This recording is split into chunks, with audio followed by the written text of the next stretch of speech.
Hi everybody and welcome, this is the Apostate Prophet. Many people have asked me to talk about the situation in Afghanistan, the advances of the Taliban. I have been loosely following the news, the updates on how the Taliban is proceeding and taking over city after city.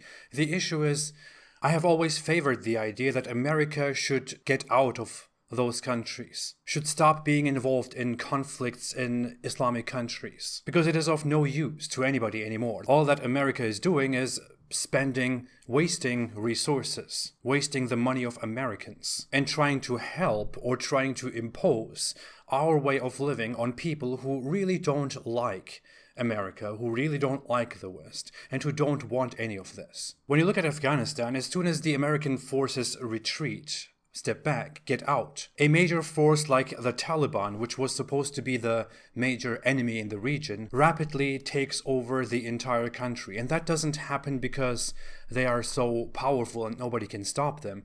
It happens because there is not very much resistance within the country. People don't want to point this out, but when we're talking about Afghanistan, we're not talking about a country whose population desperately wants to be secular and free, but which is forced and oppressed by an extremist group like the Taliban. No, we're talking about a country whose population mostly wants to be ruled by strict Islamic laws. Yes, even Donald Trump pointed this out several years ago. The vast majority of the population of Afghanistan wants to be ruled with Islamic Sharia law. The vast majority of people in Afghanistan believes that women must be veiled, that it is an obligation to spread Islam to others, that people who leave Islam should be punished with death, that adultery should be punished with death, and so on. Those people in Afghanistan who want to be free and who want to live a secular, beautiful life should have left Afghanistan long ago. And many of them did leave. Many of them live peaceful lives in other countries, including many of them are in the West, because they don't want the strict Islamist way of life. Those who still are there should ask themselves what they are hoping for in a country where, according to Pew Research, 99% of the population wants Islamic Sharia law. So when America leaves this country alone, and then the Taliban rapidly takes over the entire country, that is not because of some major force that the Taliban possesses, it is because there is not much resistance within this country. Because the people of this country are not people who are very fond of being led by America and becoming like America. In fact, I'm sorry to say this, but when America is there and when America tries to control Afghanistan, then the people are controlled by a force which they absolutely do not want. When the country is ruled by the Taliban, then people basically get what they want. To our Western eyes and minds, that might be oppressive and brutal and authoritarian, but to them it is what they expect.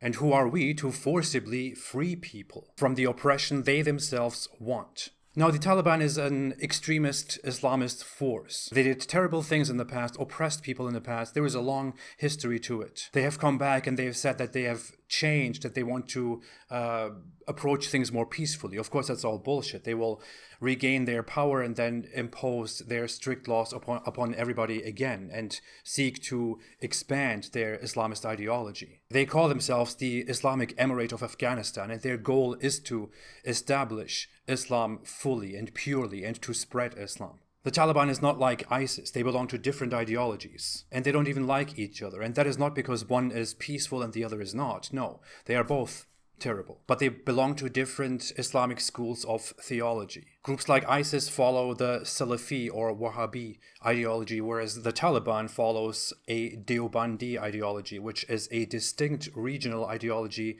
that is not based on traditionalist Islam, but rather on a form of theology which those traditionalist groups like ISIS consider corrupt. But these are merely theological differences and some cultural practices. In the essence, they are both authoritarian and hostile and aggressive and violent. And apparently that's what the people want. Has the presence of America, which lasted for decades, changed anything about this? Not really. Have Western forces and other forces gotten rid of this ideology? No. It is there. It is fully alive, trying to revive their ideology again in Afghanistan. And so far they are succeeding, and they will probably soon establish their Islamic authority again. You can't force people to be free if they don't want to be free, if they want to live a terrible way of life. I would see it justifiable to go in there and to forcibly change things if the majority of the population, or even half the population, or maybe even almost half the population did not want this to happen and desperately asked for help, desperately wanted others to go there and to liberate them. In this case,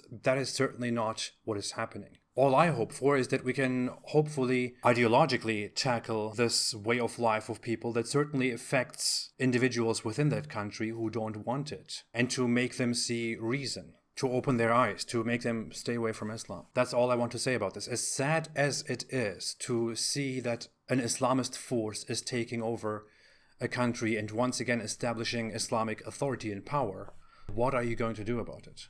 It may be better in the end for America to mind their own business, to take care of its own problems, as long as those forces around the world do not become a threat to parties which do not want them and do not become a threat to us. That's all I want to say about this issue, in my humble opinion. Thank you so much, and stay away from Islam.